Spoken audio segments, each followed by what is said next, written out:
అందరికీ నమస్కారం. తెన్నేటి లక్ష్మీస్ కిచెన్కి స్వాగతం. ఇంకా లేట్ చేయకుండా ఈరోజు రెసిపీలోకి వెళ్ళిపోదాం.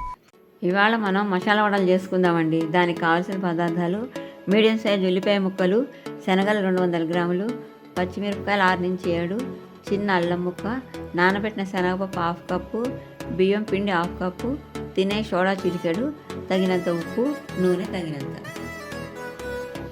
మనం తీసుకున్న శనగల్ని గ్రైండర్లో వేసుకొని మెత్తగా, మరీ స్మూత్గా కాకుండా కొంచెం రఫ్గా గ్రైండ్ చేసుకోవాలండి. దీనికి కొన్ని అల్లం ముక్కలు కూడా వేసుకోవాలి.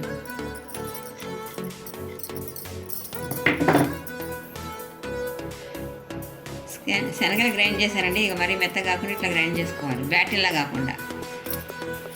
మనం తీసుకున్న పచ్చిమిరపకాయలు కూడా ఇట్లా ముక్కలు కట్ చేసుకొని మిక్సీలో వేసుకోవాలి, గ్రైండ్ చేసుకోవాలి రఫ్గా, మెత్తగా కాకుండా ముక్క చెక్క కింద చేసుకోవాలి. పచ్చిమిరపకాయలు మిక్సీ పట్టారండి, ఇట్లా అవుతుంది. ఇట్లా అయినాక ఇది కూడా శనగపప్పు పేస్ట్లో వేసేయాలి.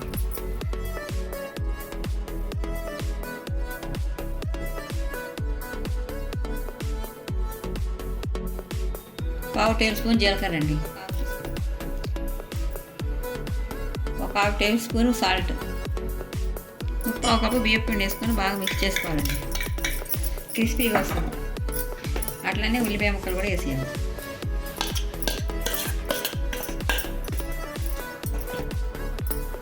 ఒక అరగంట ముందు నానబెట్టుకుని శనగపప్పు కూడా వేసేసుకోండి, క్రిస్పీగా ఉంటాయి మధ్య మధ్యలో పంట కిందకి వస్తాయి. ఒక 2 రెమ్మల కరివేపాకు కూడా సన్నగా తరిగి కట్టుకొని దీంట్లో యాడ్ చేసుకోవాలి. వేసుకొని మొత్తం మిక్స్ చేసుకోవాలండి. శనగలతో పొట్టుతో పాటు చేసుకుంటాం కనుక కొంచెం వేగినాక కొంచెం డార్క్ కలర్లో వస్తాయండి. మాడిపోయారు అనుకోవద్దు, క్రిస్పీగా బాగానే ఉంటుంది. పొట్టుకు తింటే బలమని వేస్తున్నాం. ఈ టైంలో మీకు కనుక ఉప్పు కారం తక్కువైతే 2 పచ్చిమిరపకాయలు కొంచెం ఉప్పు వేసి గ్రైండ్ చేసి దీంట్లో మిక్స్ చేసుకోవచ్చు. మాకైతే సరిపోయింది.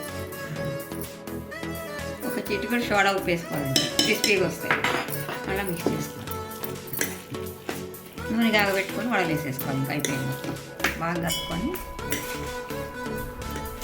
నూనె పెట్టుకున్నామండి, కాగింది. ఇప్పుడు మరి హైలో పెట్టుకోకుండా మీడియంలో పెట్టుకొని వేయించుకోవాలి. హైలో పెట్టుకుంటే మాడిపోతాయి, లోపల వేగనట్టే ఉంటాయి.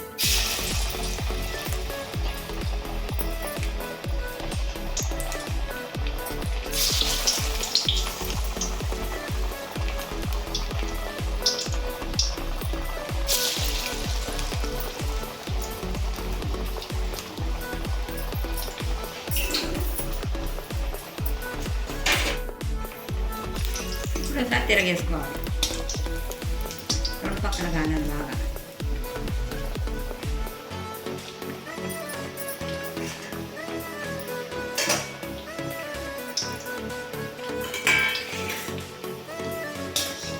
ఇంకా వేగాలండి, లోపల వేగలేదు.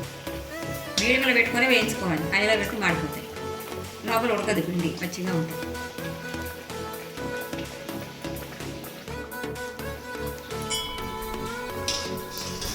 ఈ కలర్కి వచ్చినాక తీసేసుకోవాలండి. వేగాయి.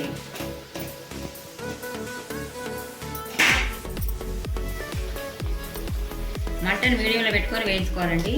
హైలో పెడితే పైన మాడిపోతే లోపల ఉడకవండి, పిండి పచ్చి పచ్చిగా ఉంటుంది. ఇలా తిరగేసుకుంటూ ఒక 5 మినిట్స్ ఆగబెట్టుకోవాలి, వేయించుకోవాలి. తిరగేసుకుంటూ ఉండాలి మధ్యలో.